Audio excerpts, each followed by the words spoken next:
Pythagoras సిద్ధాంతం ప్రకారం ఒక లంబకోణ త్రిభుజంలో భుజము స్క్వేర్ ప్లస్ భుజము స్క్వేర్ అనేది కర్ణము స్క్వేర్ కి సమానం. అది ఎలా అవుతుంది ఒకసారి ప్రూవ్ చేద్దాం. ఓకే,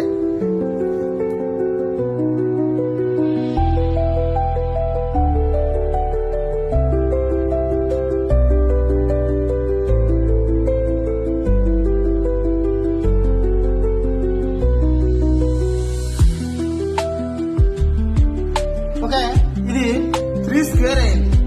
దీన్ని కూడా 4 స్క్వేర్ చేద్దాం.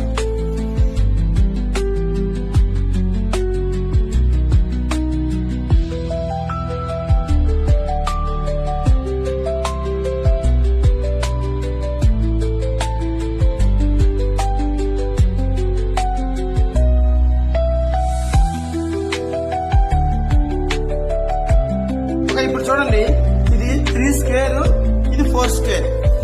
ఓకేనా? ఈ 3 స్క్వేర్ ప్లస్ 4 స్క్వేర్ అనేది ఏమవుతుంది ఇక్కడ చూద్దాం.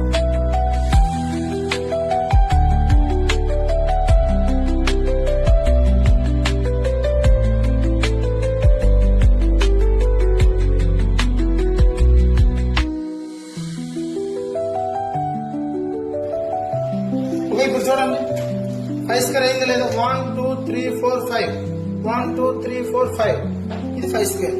సరిపోయిందా? ఓకే.